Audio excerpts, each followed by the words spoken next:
Salut les Vapers, ça reste de retour, comment allez-vous bien? Jeudi 17 septembre, 15h15 et 45 secondes. Yes, 555, c'est bon ça. Bon, bref, aujourd'hui, review matos sur un petit mode coréen, le Kato Mini par Kato, un modeur coréen bien connu qui a déjà fait pas mal de choses depuis quelques années. Excellent petite chose en 14500 au niveau des accus pour des petits atos en 14,5 E. Donc assez limité à un niveau utilisation.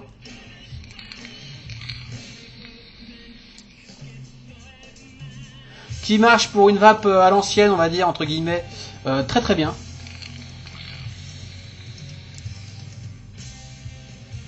Ici un mini Pro Tank 2 que j'ai recoilé, que j'ai ressorti du tiroir, que j'ai recoilé à l'arrache, voilà, en micro-coil coton, à 0,8 ohms.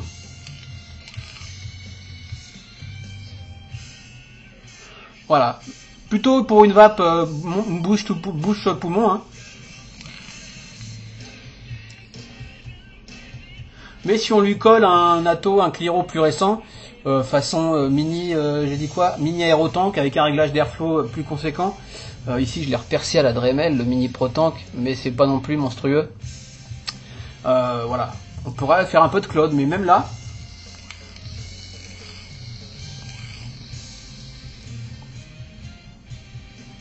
C'est pas monstrueux, mais c'est toujours plus qu'une clope. Hein.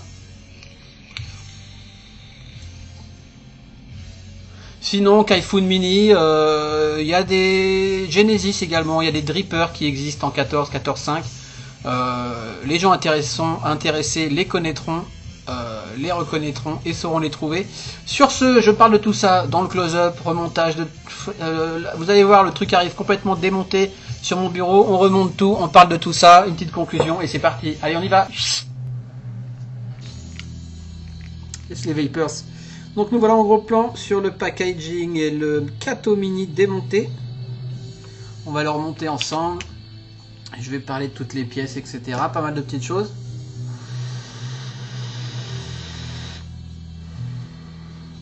Un petit café, une petite vape. Une petite mise au point.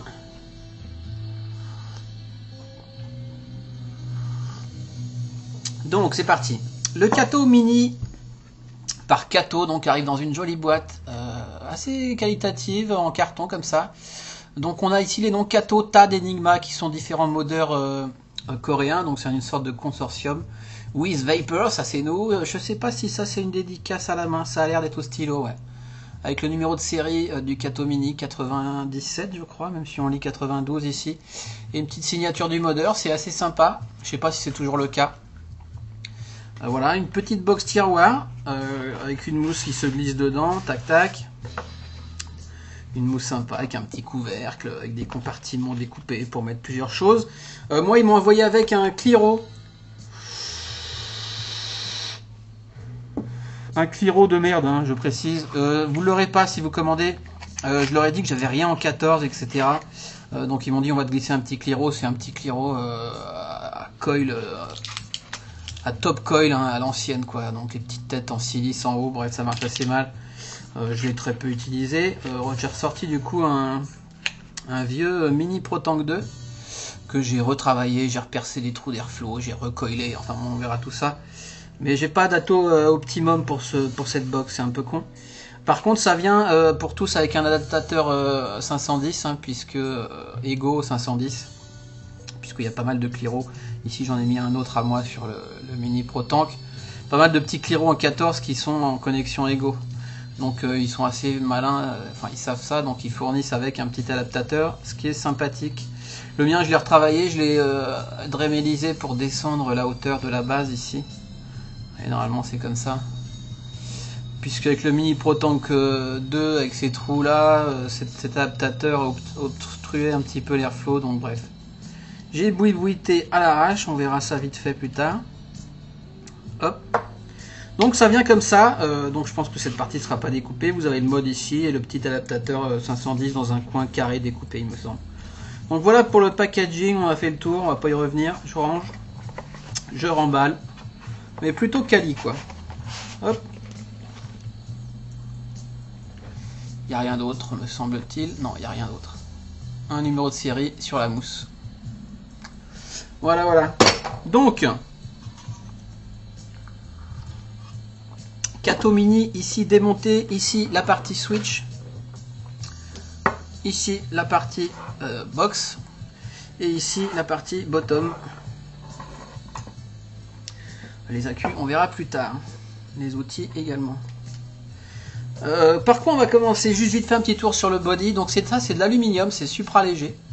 Voilà, je l'ai pas mal trimballé, utilisé. Donc il y a quelques rayures, je sais pas si je vais pouvoir les rendre. Évidemment, comme toute chose en alu, on voit là-haut quelques rayures. C'est relativement fragile, mais c'est assez propre. Moi, c'est une version brush. Il y a une version poly et une version brush. De belles gravures très profondes. H, je sais pas. H, c'est Airline, en fait, brushed. Je sais pas pourquoi Airline d'ailleurs. Je me suis interrogé. Je lui ai posé la question à l'ami Franck. Je lui dis Airline c'est brush, il me dit oui, Airline c'est brush.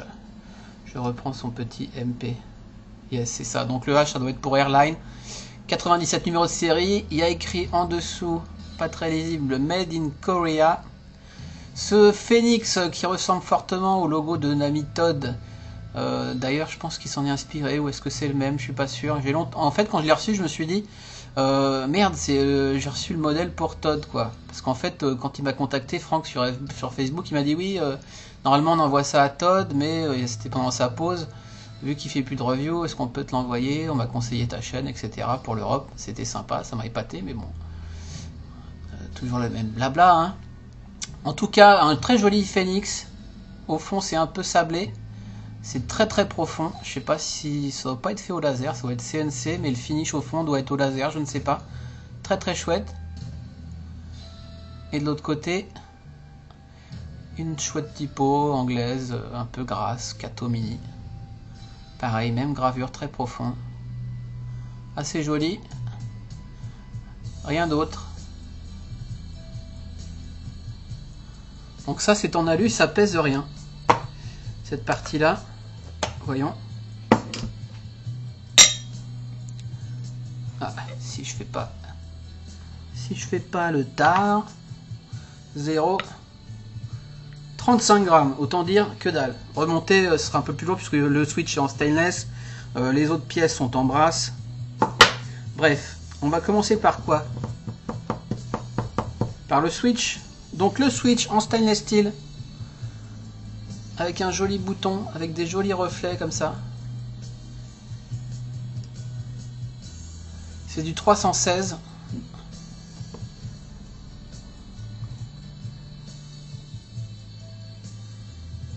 C'est joli, avec un filetage en dessous pour accueillir le contact en brasse. Un ressort tout bête. Assez épais, pas trop ferme, qu'on vient mettre là. On verra, attendez, on va déjà... Le switch housing. Avec cette partie, ce filetage qui accueille la locking ring et celui-là qui accueille, qui va sur la box.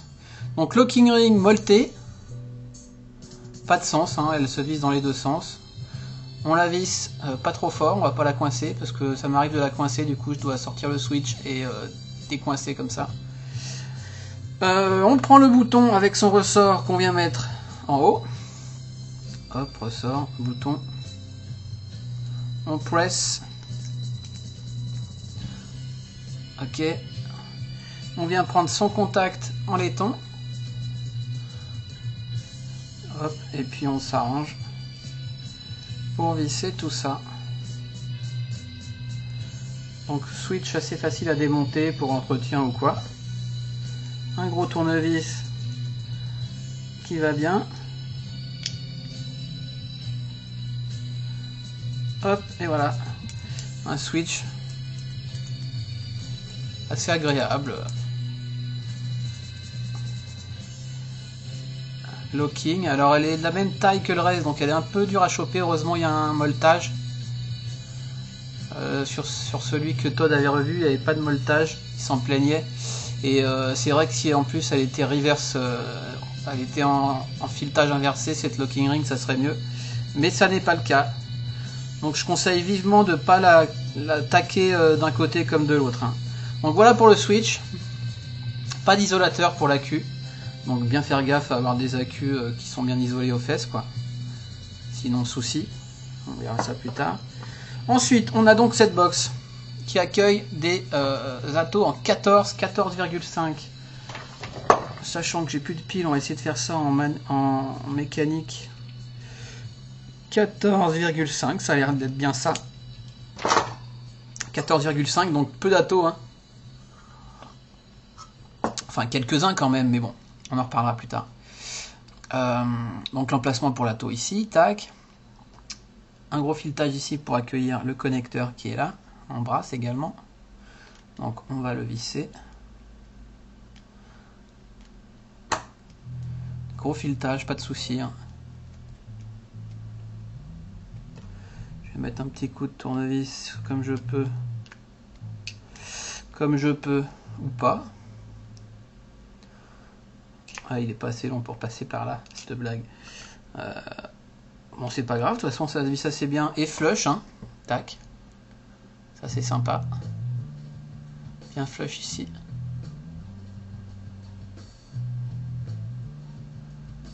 Ok.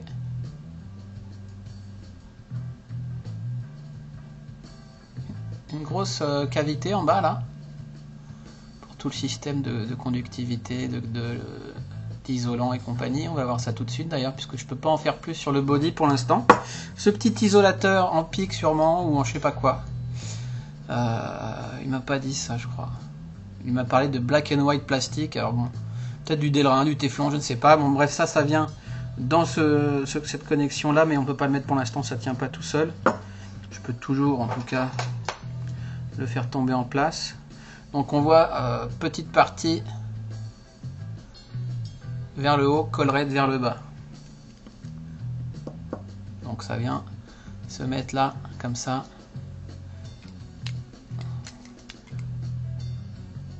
Est-ce qu'il est retombé? Ouais, il est retombé. Bref, il tient pas tout seul, ça tiendra avec le reste plus tard. Ça peut tenir ou pas, mais non, ça tient pas. Donc on s'en fout. Ça c'est pour isoler le pin de connexion qui va venir se glisser dedans. Tac. Pour le garder bien au centre dans le connecteur et compagnie. Donc on va réserver ça pour plus tard. On va parler de ce qui est très intéressant. Le fond. Le fond se consiste de plusieurs pièces mises au point, merci. Petit zoom peut-être. Hop, avance. Zoom.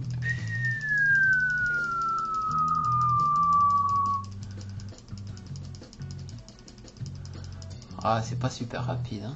Hop, petit panneau, petit tac tac tac tac tac, petit tac tac tac tac tac, et petite mise au point, peut-être manuelle. On va essayer de faire ça. Donc 3 pièces comme ça, 2 en plastique, donc un plastique blanc, un plastique noir. Alors sûrement Teflon blanc, Delrin noir ou pas. Pièces absolument identiques. C'est-à-dire réversible. C'est-à-dire, et cette pièce laiton à peu près pareil, qui va entre les deux pièces plastiques, avec des filetages dans les gros trous, et pas dans le petit trou c'est la clé Allen centrale, qui va verrouiller le tout dans la box. Donc cette pièce laiton vient s'emprisonner entre les deux pièces plastiques en sandwich. Tac, comme ça.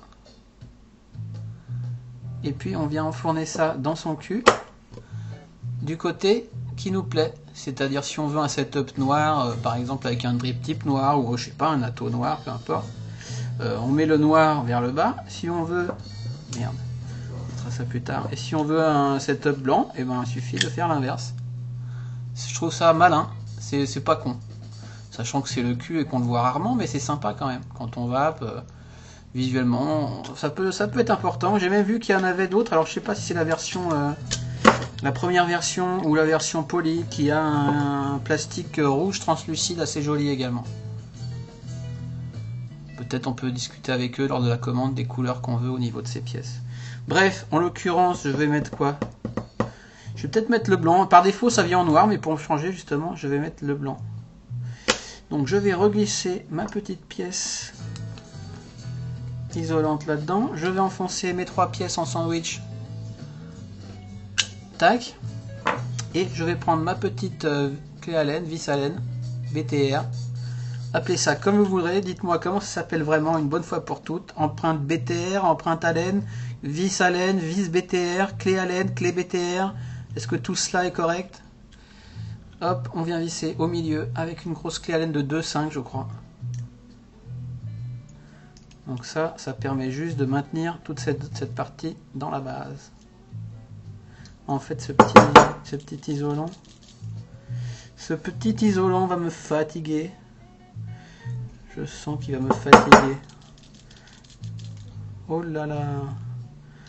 Je redémonte un petit coup vite fait. Ce petit isolant, peut-être du coup, il faut le mettre en même temps qu'on met le pin. Je vais voir ça.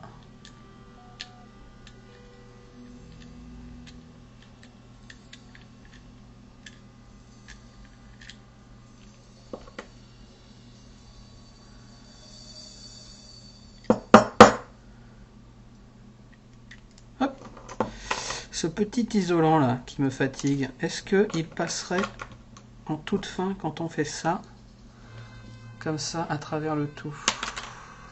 Pas sûr. Il devrait passer. Il devrait passer, mais pas sûr. Donc un petit peu chiant cette pièce là, mais bon, détail franchement. Je vais essayer de faire ça tranquillement. Donc pour le coup, par devers moi. Hop, j'avais dit que je mettais le blanc apparent. Je vais commencer donc par cette pièce laiton. Donc on a 2 pièces laiton au cul. Hein. Celle-ci pour le sans téton pour la queue. Ça va être le contact à la queue avec un trou au centre pour le dégazage. On voit le trou là. Ok, donc on règle le rattle avec cette pièce-là. Très long filetage, hein. Très fin. Donc on vient l'enficher dans le délerin, puis on chope le filetage. Et puis on verra plus tard. Je remets ma BTR machin et je mets l'autre pièce qui est identique sauf qu'il n'y a pas de trou puisque pas de dégazage pas besoin de décalage par là. Le dégazage, le pin de connexion ici et toujours une empreinte de tournevis plat pour le réglage. Du coup on peut régler également la hauteur de sa connexion. Par exemple si on veut aligner le trou d'airflow avec un Genesis ou quoi. A priori il existe des Genesis en 14. 14,5 maximum on a dit. Hop, donc on visse tout ça. On prend son temps. Je vais commencer par ça. Ça se visse très bien au doigt. Sachant que celui à la queue peut se mettre dans un sens ou dans l'autre, hein, c'est identique. Donc pas de prise de tête à ce niveau-là.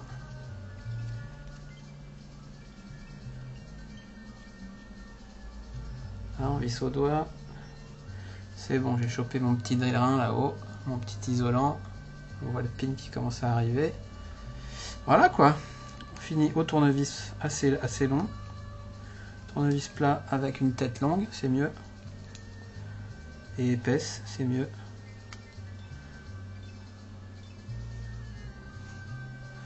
Filetage vraiment impeccable, hein. C'est du laiton, donc attention. Métal mou, mais j'ai eu aucun souci à choper, il n'y a pas de scrunch, il n'y a rien. Hop, donc on commence par se mettre flush plus ou moins. Hein. Voilà ce que ça donne donc au cul. Et donc je répète, délerin téflon blanc ou délerin noir ou rouge translucide, assez joli. J'ai pas posé la question de savoir quel métal, quel plastique c'était. Donc voilà, tout ça vient très flush, c'est impeccable. Donc box qui tiendra parfaitement droit. AQ, donc ici j'ai sorti un petit AW et un petit Efest. Donc on est sur du 14500, hein, donc attention, autonomie à l'avenant, 650 sur les AW, 700 mAh sur les Efest, donc c'est plutôt identique. À voir que c'est très étonnant la différence de hauteur entre ces deux accus. Vous voyez un peu comme la Efest est beaucoup plus haute que la AW, c'est vraiment incroyable quoi. Aucune norme à ce niveau-là. Efest est connu pour avoir des accus longs, mais alors là c'est vraiment impressionnant sur ces 14500. Donc vive le réglage d'accu, rattle d'accu au cul. Qu'est-ce qu'on va mettre? Par exemple on va mettre la plus longue, c'est peut-être plus parlant. Téton en bas ou en haut, hein, ça marche dans les deux sens. A priori on est censé mettre en bas puisque le système en fait est... Donc c'est comme si on dépliait en deux, on avait la batterie le plus vers le haut en fait, même si là il est vers le bas. Donc ça marche dans les deux sens, peu importe, mais c'est pensé comme ça en tout cas à la base. Et puis on vient prendre son switch, qui lui n'est pas reverse threading non plus, donc tout ça se vise dans le même sens. C'est-à-dire que quand je viens finir de verrouiller mon switch, j'ai tendance à bloquer la bague de lock, la locking ring. Donc un peu chiant. Je conseille de la déloquer en premier, de venir visser son switch, comme ça on a une bonne prise, on peut bien serrer son switch, et là on vient déloquer sa locking ring, mais sans la coincer en bas, hein. Juste on descend, hop, terminé, pour pouvoir ensuite la reprendre quoi. Voilà, c'est assez joli. J'ai un léger rattle, je viens juste resserrer jusqu'à avoir un contact, tac, terminé, j'ai plus de rattle. Donc là on commence à avoir un petit poids, je sais plus, j'étais à 36 grammes je crois tout à l'heure. Une fois remonté et avec accu sans atto, on est à 97 grammes si je vois bien. 97 grammes, c'est ça, presque 100 grammes. Donc le laiton et le SS, hein, et la pile surtout. Combien pèse une pile en gros, tiens? Combien pèse une pile? 14500. Ah, que 20 grammes. Bon, c'est pas la pile, c'est plus le bouton, je pense, le switch et toute la partie du cube. Bon, bref, évidemment. Et donc, une fois qu'on a fait ça, ben, on n'a plus qu'à trouver le bon atto qui va bien. Ça a vraiment une bonne tête, c'est relativement nickel, propre. Donc, si on a besoin bon, ça c'est pas le même, ça c'est encore un à moi, mais juste pour montrer l'idée. Si on a besoin de mettre un Cliro qui est en filetage égaux, on vient visser cet adapteur 510 qui vient se visser sans problème là, et puis on vient visser son Cliro, ou alors on visse d'abord sur le Cliro, enfin comme on veut, et on vient visser le contact pour que tout soit bien là-haut, tac, et ça roule. Donc au niveau des attos, qu'est-ce qui est conseillé? J'ai fait pas mal de recherches. Je pense que dans le monde du high-end, il y a pas mal d'attos qui passeraient. Il doit y avoir des Genesis, il doit même y avoir des drippers qui passent sur du 14, 14,5. Mais ça court quand même pas les rues. Eux disent clairement que les meilleurs attos pour leur Kato Mini, c'est le Kaifun Mini. Le Kaifun Mini qu'on ne trouve plus d'ailleurs, je crois pas qu'il soit encore produit. C'est un Kaifun très fin et très long. Il paraît que ça marche excessivement bien là-dessus et que ça a une bonne tête. Sinon ils disent Genitank de Kanger. Donc on a le Genitank Mini, hein, évidemment. On a aussi le, comment il s'appelle, le Genitank Mini, et moi j'avais vu un autre. J'ai hésité à en acheter pour la review, puis je me suis dit c'est idiot, acheter un Cliro 20 balles qui sera pas ma vape juste pour une review.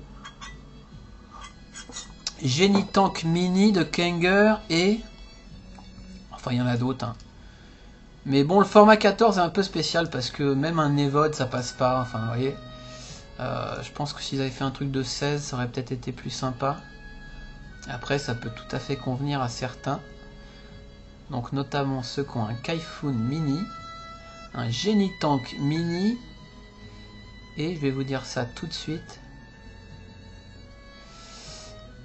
C'est pas le Genitank que j'ai failli prendre. Aerotank Mini, je crois. Voilà, Aerotank Mini avec les nouvelles têtes SOCC ou VOCC là. Peut-être ça marche pas trop mal, des têtes en 0,8 ohm. Attention évidemment sur ce genre d'accu, on descend pas trop bas. Conseiller de tourner vers les 1 ohm quoi. Moi j'ai recoilé mon... Donc j'ai ressorti un Pro Tank 2 mini qui date de Mathusalem, que j'ai remonté à l'arrache, je sais plus à combien, 0,7, 0,8, 0,8, 0,9. Ça passe très bien.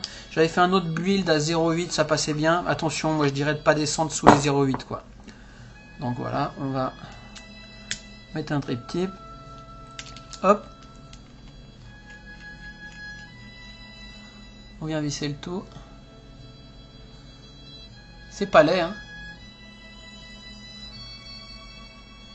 Il est assez joli ce Kato mini, il est vraiment mini, hein. Franck me disait qu'en Corée, les gens aiment beaucoup avoir des setups discrets, quoi.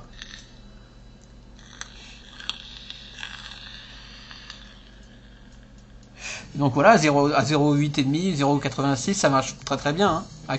Accu pleine charge, évidemment. Donc on va pas avoir une autonomie de fou. C'est du méca, donc ça va, la patate va rapidement décliner. Donc voilà, à savoir quoi.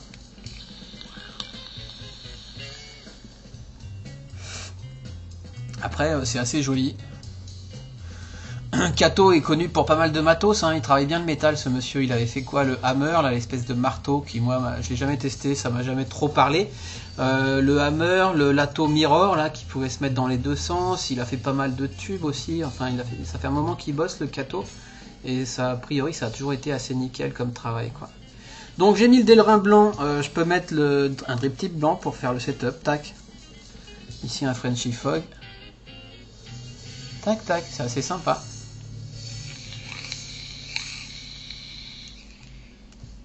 Au niveau de l'airflow, on n'a pas de souci, hein, c'est ouvert tout autour, enfin voilà, il n'y a pas de souci avec ça. Un peu le même concept que le Merbo énorme, là, la box que j'avais revue de Continental Moz, là, la grosse avec la Kato donc intégrée, c'est le même concept, mais Kato il a déjà fait aussi le Kato normal, un Kato mode en 18650, je crois qu'il y en a un en 18500. C'est un peu aussi le même délire que la Fantus, que j'avais reviewé aussi, dans un peu différent, mais on met la Kato dans la box quoi. Bon, ici j'ai un Kaifun 4 en version huge. Mais on voit c'est le même genre de matos quoi. Je sais qu'il y a quand même des gens qui kiffent ce genre de truc. C'est vrai que ce sont des belles pièces, il n'y a pas de doute quoi. Ouais, j'aime assez, c'est des petites pièces collector. Après, ça c'est pas spécialement ma vape. Et je vais pas vaper all day là-dessus, mais c'est sympa de l'avoir dans sa collection, je suis assez content.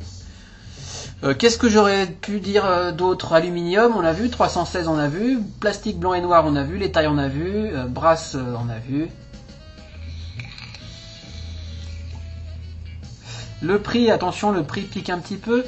J'ai pas trouvé de revendeur en France ou en Europe. J'ai cherché rapidement. Je sais que Xavier chez MyFreeSync pendant un temps faisait les Kato. A priori, il y en a plus. Je sais pas. J'aurais pu lui demander s'il allait en rentrer ou pas. Ceci dit, l'ami Franck, donc qui tient le shop prophetvapor.com, qui vend du matos de donc quelques modeurs coréens, notamment ces trois là, mais aussi Seneca et je sais plus qui d'ailleurs. J'ai ouvert la page, TAD, Photune également. Bref, c'est un petit consortium de modeurs coréens là-bas. Modeurs coréens que j'aime toujours autant, hein. Très original ces mecs-là. Très originaux même, on va dire, en bon français. Donc Franck tient ce shop a priori. Franck, c'est le propriétaire du shop prophetvapor.com. Je mettrai le lien sous cette vidéo. Me disait que quand ils ont sorti ce Kato Mini en Corée, ils avaient fait 500 pièces et sont partis excessivement vite les 500 pièces en Corée a priori presque uniquement. La première version donc c'est celle que Todd a reviewé. Le finish était très spécial, on aurait dit un truc qui était passé sous une bagnole.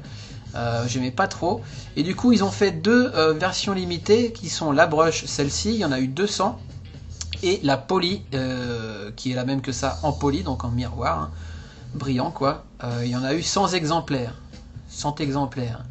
Donc en fait il en reste assez peu, il me disait qu'il en restait 70 pour celle-ci de disponibles et 30 disponibles pour la poly.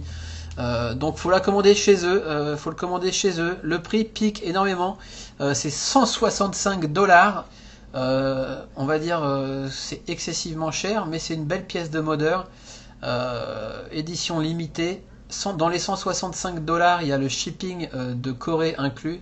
Donc on peut estimer que le shipping de Corée, ça coûte bien 25-30 euros. 30 $, 25 $, donc ça fait environ une box qui coûte 140 $, c'est-à-dire en euros 130 euros. Bon, c'est pas délirant, c'est du high-end coréen, 130 euros pour une petite box très originale avec de belles gravures en aluminium, relativement légère, super discrète, voilà.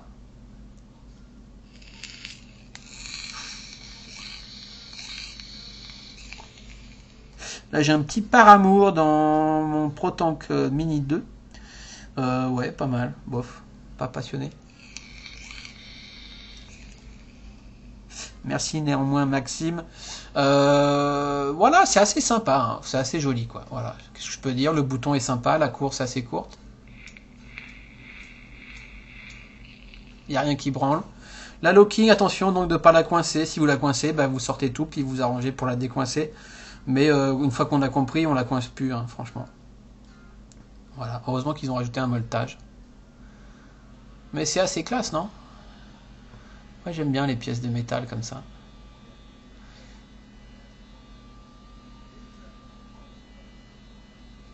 Et au moins il n'y a pas d'électro et de menu à la con à expliquer. Hein, ceux qui ont vu ma dernière review comprendront. Je m'excuse pour toutes les conneries que j'ai pu dire. J'ai pas mal d'annotations sur ma précédente review. Si vous l'avez vu sans les annotations visibles que sur ordi, je le répète. N'hésitez pas à les remater sur ordi mes vidéos. Et comme ça vous évitera de me prendre pour un con parce que je me rends souvent compte de mes erreurs et de mes conneries que je corrige en ajoutant des petites notes qui ne sont pas visibles sur smartphone ou tablette. Donc voilà, un petit drip type, c'est quoi ça? C'est Alliance Tech, je crois. Enfin voilà, j'ai fait le tour, je refais un petit tour sur mes notes. Oui, le Kato Mini ne sera plus produit également. Donc une fois que les 70 pièces du brush et les 30 pièces du poly vendues, c'est une pièce qui sera collector et uniquement trouvable en seconde main, quoi. Donc ça peut être intéressant. Qu'est-ce que je pourrais dire d'autre? Qu'est-ce qu'il me racontait? Small size, limited atomizer. Tac, tac, tac. Ouais, qu'ils avaient vendu leurs 500 pièces de la première version en une semaine en Corée, quoi. Et si des revendeurs veulent le choper, il me disait, si des Shop FR veulent en rentrer quelques-uns, il y a moyen. Contactez Franck A. Franck avec un K, A-H-A. Et donc voilà, acrylique bottom, ce serait de l'acrylique, c'est plastique. Alors l'acrylique, est-ce que c'est encore différent du téflon, du Delrin et compagnie?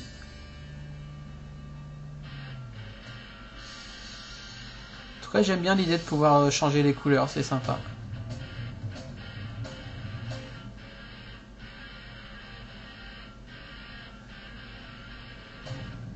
Je fais un petit tour vite fait, hein. Non mais voilà, j'ai tout raconté, donc on va repasser sur ma face pour une conclusion, c'est parti. Yes les Vapers, donc nous revoilà sur ma face. Dead Loops, yes, une petite conclusion sur ce Kato Mini, donc setup très sympa, très styles, vraiment ridiculement petit, pour un petit Tato en 14 mm, donc 14,5 maximum. Ceux qui sont intéressés par ce matos, a priori connaissent les Atos en 14,5, mais comme je vous ai dit, Kaifun Mini, Genitank Mini, Aerotank Mini, ici ProTank 2 Mini, et sûrement d'autres. J'attendais de chez Freemax un ifri qui je pense rentrerait, mais malheureusement ça n'arrive pas, donc tant pis.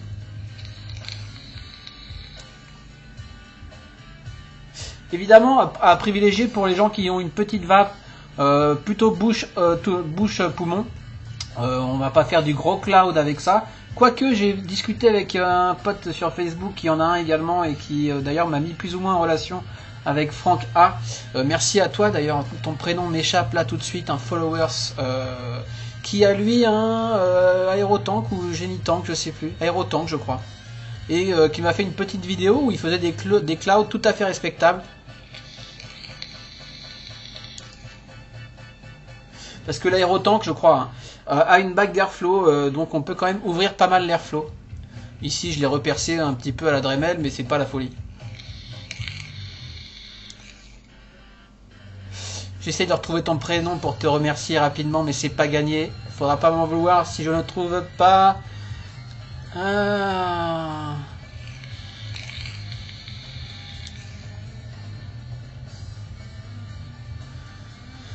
Merde.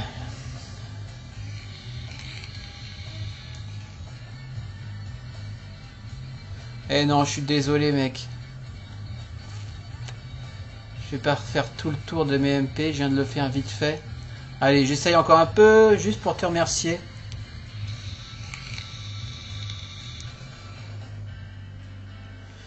Je sais que t'es par là, mais j'ai tellement de MP, les amis. Faut que j'arrête de dire les amis, putain, c'est ridicule. C'est pas toi.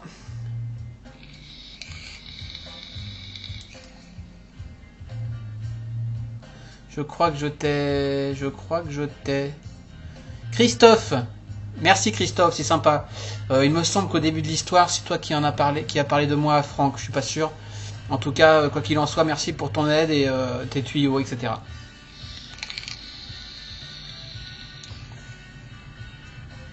Vous voyez, un pauvre mini Protank 2, hein. Ça marche.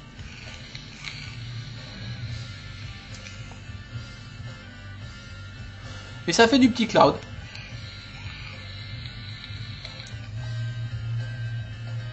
Correct. Bonne saveur, évidemment. Merde, qu'est-ce qui se passe? J'ai plus de jus. Bref, c'est plus trop ma vape.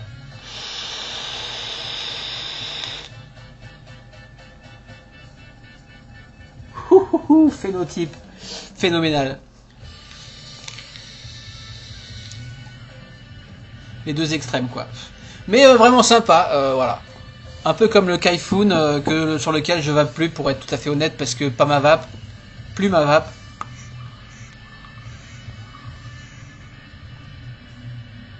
Mais j'y reviens de temps en temps, bon. Oh. C'est vraiment beau ces setups, ce genre de setup. J'aime bien le concept de l'atto incrusté dans la box, quoi. Pourquoi pas une box électro, ça existe d'ailleurs plus ou moins, celle de Shell, microstick, tout ça. Très sympa d'ailleurs celle avec le DNA là.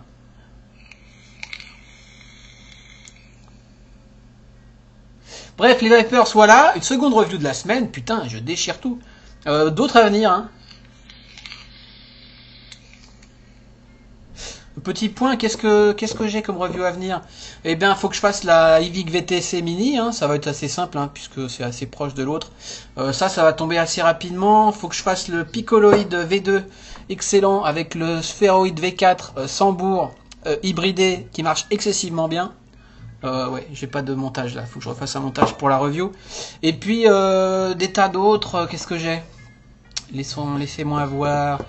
Le Mirage V3, la Cooper Mini, le Smoke Ice Cube 2 avec le TF V4, des monstres tous les deux. Quoi d'autre? Plein d'autres reviews à venir. Le phénotype.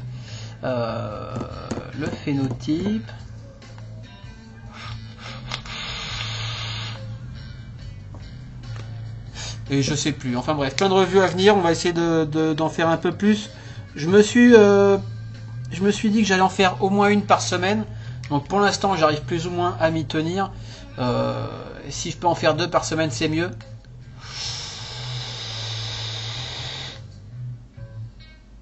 Mais il faut quand même noter qu'une review, juste pour ceux qui se demandent pourquoi j'en fais pas plus, pourquoi les autres en font de moins en moins, et peut-être il y en a moins qu'avant des reviews, c'est vrai, il y a beaucoup plus de reviewers, et les historiques en font moins parce que ça prend énormément de temps, hein, je sais qu'on vous a déjà dit ça.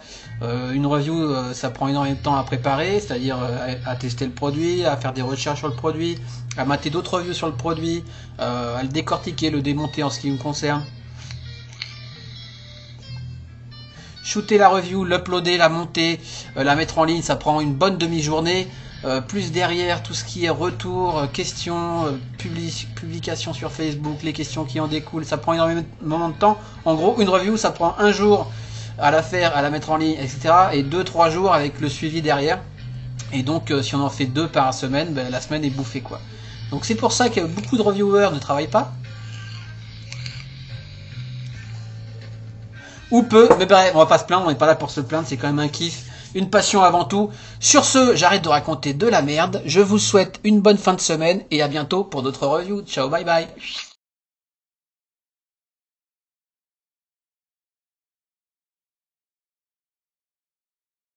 Like, like, like, like, like, like, like, like, like, like, like, like, like, like, like, ah, like, yeah,